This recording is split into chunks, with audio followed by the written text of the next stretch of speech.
क्या आपने कभी सोचा कि बिहार आकर पीछे क्यों रह गया, या फिर पीछे छूट गया, या फिर यह पीछे रहना चाहता है, या फिर इसे पीछे रखा गया है?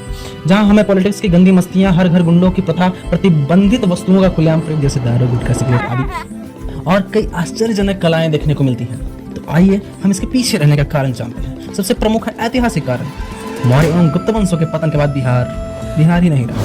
मतलब जिन राजाओं का या जिन राज्यों का बिहार पर शासन रहा, उस राज्य की मुख्य भूमि बिहार रही ही नहीं। और जब मुख्य भूमि ही नहीं रही तो फिर इस पे ध्यान कैसे होगा? जैसे कि मध्यकाल में दिल्ली के अधीन, बंगाल के अधीन और ब्रिटिश काल में कलकत्ता के अधीन रहा यह क्षेत्र, जहाँ ये सारे लोग आए और बोले सब कुछ ले चलो।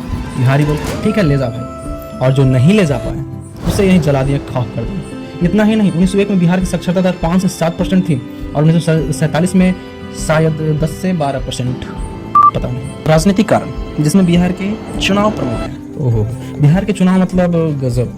चुनाव, वादों, घोटाले, जातिवाद आदि का फुल कॉम्बो पैक्ड है बिहार का चुनाव। और यहाँ शुरू से ही पूर्ण भ्रष्टाचार और गठबंधन की सरकार रही है। आप तो जानते ही हैं कि किन की सरकारें रही और किन की चली गई और किन की है, जो कि इंफ्रास्ट्रक्चर और इंडस्ट्री ग्रोथ को बेहद स्लो किया है।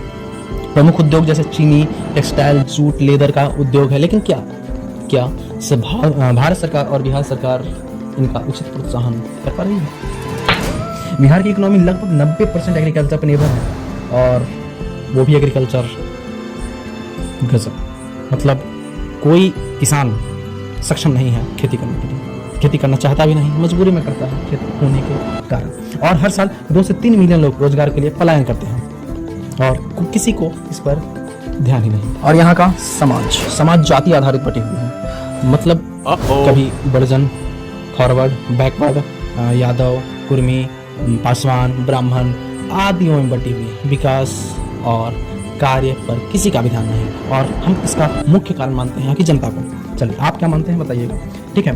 तो यहाँ पे जेंडर इनइक्वलिटी यानी कि लिंग असमानता ने भी विकास को स्लो किया है, जिससे महिलाओं की साक्षरता दर बिहार में 57% है, जबकि राष्ट्रीय स्तर पर यह महिलाओं की साक्षरता दर 70% है। और शिक्षा व्यवस्था आज भी लिटरेसी रेट बिहार की 70% है, जबकि नेशनल लिटरेसी रेट 77 से 78% है। लगभग उसके बराबर तो होना चाहिए था ना यार। स्किल इंडिया सर्वे के अनुसार पता चलता है कि Bihar youth vocational skill training 12% यहाँ की यूथ करते हैं, लेकिन क्या वे 12% यूथ उस क्षेत्र में अपनी फ्यूचर बना पाते हैं? शायद, पता नहीं। सरकारी नौकरियों में यहाँ की लोगों की अधिक भागीदारी है, क्योंकि सुरक्षा चाहते हैं। पैसे है नहीं कि पहले बार स्टार्टअप में रिस्क लें, और रिस्क लेने में भी अपनी